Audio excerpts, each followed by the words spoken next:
Some of these shots are with the iPhone 13 Pro in cinematic mode, and some are with the Canon R5. Can you tell the difference?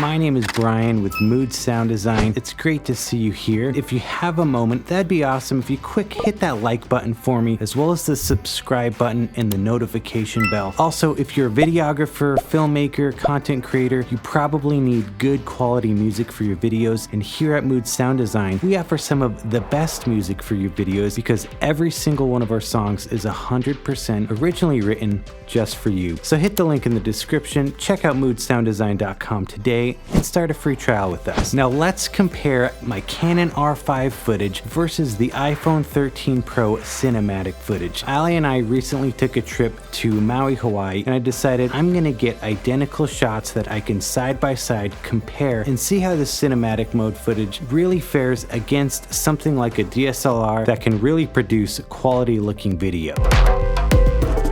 All of the footage that I'm going to be reviewing today has all been shot with identical settings. I had to follow what the cinematic mode offers, which is 1080p resolution, 30 frames per second, and as well I shot it with the 1x camera, which gives you a 26mm focal length, and I kept the aperture at f2.8 on the iPhone as well as my Canon R5. Being that I only have the 30 frames per second option on the iPhone, and so that's what I shot with on my Canon R5, I did actually slow all of this footage down by 80%. 30 frames per second is really commonly used for things like live TV, so sports and the news, or like soap operas. And personally, I don't really like the way that looks, and it's kind of weird that iPhone calls it cinematic mode and they don't even give you the option of that 24 frames per second or the 23.976, because that's truly the cinematic frame rate, the industry standard for most Hollywood films. So not sure why they couldn't even give you that option, but here we are with that. Regardless, you can convert that footage over in your video editing software, or as I did, I just slowed it down a little bit. Also, another side note, the footage that I took on my Canon R5 was shot in C-Log 3. So this is Canon's Cinema Log profile that's got a bunch of special colors baked into it that basically gives you a more cinematic look and takes full advantage of the dynamic range of your camera sensor. We won't get into a bunch of specifics on that, but I have covered shooting in C-Log 3, and I'll leave it above for you to check out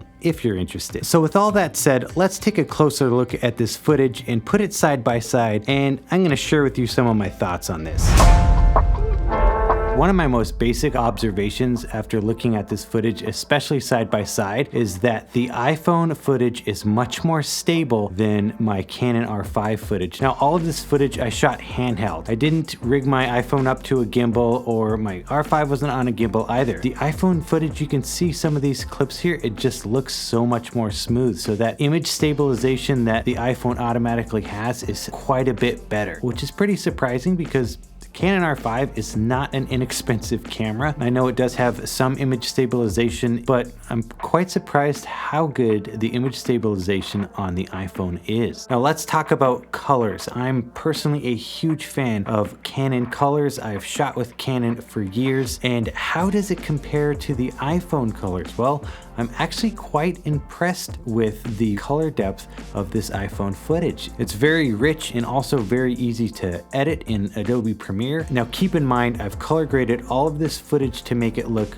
almost identical, editing them side by side to see if I can basically achieve the same results. In most cases here that you're seeing, I actually was able to, I think, achieve very similar results. So when we talk about colors, a lot of it comes down to how you can edit and manipulate those colors in post-processing. Also, if you've seen the previous cinematic video I made, Light and Shadows, the way those colors came out, the way I was able to post-process them was quite incredible, and it definitely looks and feels very cinematic. Now, I will say I do prefer the colors still on my Canon R5, but again, I'm quite biased to that. And seeing these side by side, I'm still very impressed with the iPhone. The Dolby Vision HDR on the iPhone is definitely able to do quite a bit of work and capture those colors and maintain a fairly sufficient dynamic range. Now, if you look at these two clips here, as I pan over towards the sunlight on the iPhone footage here, you can clearly see, even as I film directly into the sunlight, you still get cloud details as well as some of that blue sky, and everything in the shadows and in the foreground is all still properly exposed, so you're getting a lot of details in both the highlights as well as the shadows. Now on the R5 footage, being that I'm manually exposed for this scene facing away from the sun, as I panned over, all of that area, as you can see, gets overexposed, and there's really nothing I can do about that. So on one hand, as you pan across the scene, you're actually getting better dynamic range out of the iPhone than on my Canon R5, but that's because the iPhone is auto-exposing for those areas. Now for this scene, it's not super noticeable, so I'm fine with it, but the more I've used cinematic mode, the more annoying this actually kind of gets. Now the last thing you want if you're creating any type of film or video is for the viewer to actually see auto exposure and even auto white balance change on the fly within the video. I know you can set the exposure on the iPhone, but it still seems to be super finicky when you're panning around and going from a darker scene to a much more brighter scene. And I wish cinematic mode could let you lock in those settings manually, but it does its auto stuff, and it's definitely super annoying, and it does make a lot of the clips that you shoot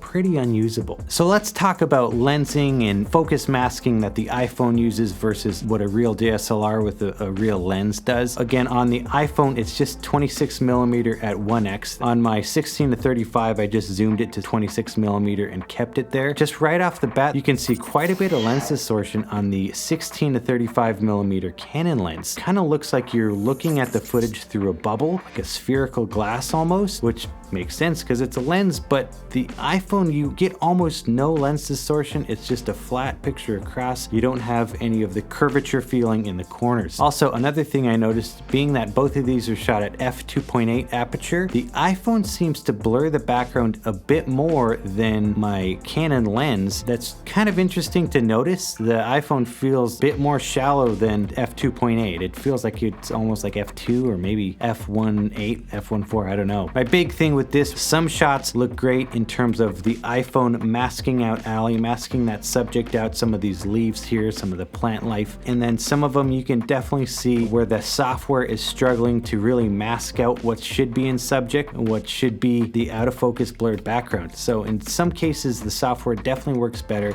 than others, but I will say it's not 100% all the time. As opposed to my Canon lens and the R5, if it's hitting focus, it's hitting focus, and there's gonna be no issue in terms of like where those blurred edges are, because it's not software, so you literally have zero risk of any of those issues. And lastly, let's take a look at the rack focusing. You can see these two shots here where I'm focusing on this certain leaf and then it pans over and you can see more distant trees, and I think the rack focusing does a pretty good job. It's quite similar to my R5. That rack type of focusing, you want it to feel nice and smooth, like it's a very intentional focus shift, and I get that same feeling from each of the shots there. Now keep in mind, something that you definitely can't do with the R5 or really any DSLR is that you can go into your cinematic mode footage, edit it, and actually change where you're hitting focus after you've already filmed it. This is pretty crazy technology, and it's definitely something I've never seen available on something like a DSLR. The other thing you can change after the fact is what aperture you were shooting at. So let's say you don't want such a shallow depth of field like f2 or f2.8. You can go in and go all the way up to f16 and get less blurry background, and that can actually help if there is quite a bit of blurring around your subject.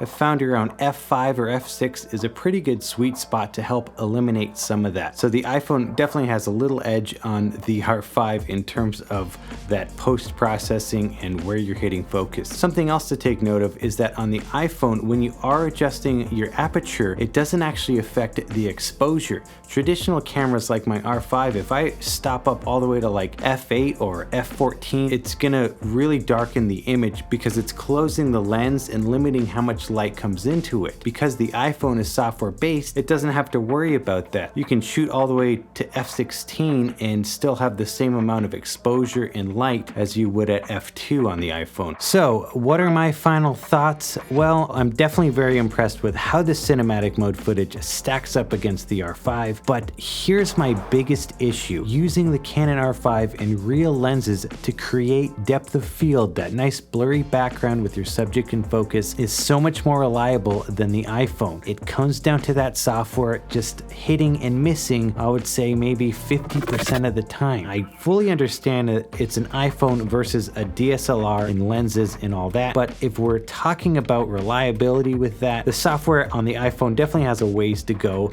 before it can really mask out that subject. With that being my biggest issue, I'm gonna say that the R5 definitely wins this competition, but the iPhone doesn't come too far behind, especially to the naked eye, or if you're someone who doesn't have filmmaking or video making experience, you're gonna have a hard time determining which looks better or which was taken on a DSLR versus an iPhone.